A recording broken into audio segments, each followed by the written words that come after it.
Bagaimana pula Dr. Mazhar tentang fungsi pentadbiran kerajaan? Saya ingat bila Malaysia ni sejak bertukar-tukar kerajaan ni, ada banyak kritikan-kritikan. Kalau dulu ada kritikan yang panas bila ada bahasa daripada bahasa Melayu di dalam surat urusan rasmi kerajaan. Sekarang ni pun masih ada lagi. Adakah sudah tiba masanya kita kena tegas dalam urusan pentadbiran agar 100% bahasa Melayu? Terima kasih. Saya rasa kita kena ada kesedaran bahasa. Maksudnya kesedaran bahasa ni, maksud ini peranan Dewan juga, supaya ramai orang merasai apa makna bahasa bagi satu kaum, bagi satu identiti, bagi sebuah negara. Apabila bahasa Melayu telah kita angkat sebagai bahasa kebangsaan, apa makna ini? Kerana bahasa ini dia mempunyai pengaruh setempat. Saya selalu buat contoh dalam kuliah-kuliah lah. Orang Melayu ni dia makan nasi. Jadi bahasa untuk nasi dia banyak. Dia ada nasi, dia ada beras, dia ada padi, dia ada antah. Arab tak ada. Arab kata larus, beras saja. Orang putih pun rice saja. Padi dia ambil daripada kita. Tapi Arab dia ada banyak bahasa untuk kurma. Dia ada balah, dia ada rutab, dia ada tamar. Sebab itu makanan dia. Maka bahasa dengan kehalusannya. Orang Melayu, dia ada sedikit,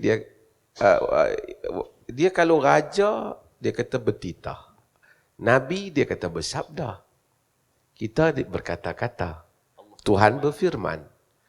Bahasa Arab sama qala. Kan? Tapi bukanlah salah kalau kita kata Allah berkata, tapi kehalusan bahasa itu kerana persekitaran orang Melayu yang barangkali dia hidup dalam ada raja, ada apa, dan dia menggunakan bahasa-bahasa itu. Sebab itu agama, Quran menyuruh kita mengenali kaum dengan bahasa dia. Agama datang, dia tidak menghapuskan adat istiadat yang tidak bercanggah dengan nilai-nilai baik kemanusiaan. Dia tak hapuskan. Tapi dalam kerangka kita nak maju ke hadapan negara ini, seketika kita sentiasa bertanya tentang, kita nak anak-anak kita jadi teknokrat, dalam erti kata, kalau awak belajar ni, apa market pekerjaannya? Lalu kita membangunkan bidang teknologi, yang mana bagus, tapi kita menolak ke tepi pembinaan falsafah dalam kehidupan. Maka sastra tidak mendapat sambutan sangat. Jadi kita ramai orang yang pandai teknologi, tapi tidak bagus bahasanya. Tidak bagus penelitiannya kepada alam sekitarnya. Tidak bagus untuk meneliti, tadi Puan Ainun sebut, gunung ganang kita, lurah dan parit kita, denai kita. Kenapa? Untuk menghayatinya di dalam keindahan bahasa kita. Sebab apa? Kita kalau boleh ahli falsafah untuk apa? Kan, ahli falsafah bukan boleh berniaga. Tadi Puan Ainun kata, bahasa boleh dimarketkan, boleh dipasarkan. Tapi kita seketika ahli politik kita pun mungkin mereka pun latar belakang. Mereka tak ada nilai itu. Sedangkan kita lihat, di negara-negara yang sebahagian kita berkiblat padanya, di negara barat, mereka membangunkan teknologi yang serba canggih, tapi pengajian falsafah kuat. Hatta di Oxford, hatta di Cambridge, pengajian falsafah masih kuat. Tokoh-tokoh falsafah diangkat. Nama-nama mereka disebut. Tapi kita sudah tak ramai lagi kata-kata sastrawan kita yang dipetik. Kerana kita merasai untuk maju ke hadapan itu ialah dengan keupayaan mempamerkan kekayaan. Bukan salah, tapi itu saja.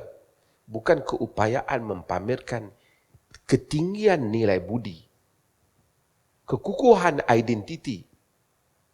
Maka kita, pemimpin kita, kadang-kadang orang pun rakyat membising pasal pesurat macam ni. Dia pun, kita akan buat siasatan. Dia habis. Dia tidak lahir daripada hati nurani orang-orang yang hidup, yang menghayati falsafah negaranya sendiri. Sebab itu kita ada, ini masalah kepada bangsa kita juga, negara kita. Apabila ramai orang yang berduit menjadi ahli politik, bukan ramai orang yang pintar dan bijak menjadi pemimpin kita. Jadi kepimpinan dimenangi oleh mereka yang mempunyai kekukuhan keuangan tanpa falsafah hidup, dan kita gagal untuk mewujudkan kepimpinan yang mempunyai nilai yang kritis, memahami falsafah negara, memahami identiti negara, dalam masa yang sama mengetahui jalan untuk meneruskan kehidupan, menguruskan kenegaraan. Itu artinya, mari mana kerajaan pun, kalau itulah kualiti pemimpin yang kita pilih, kita sentiasa akan mengulangi skrip yang sama. Terima kasih.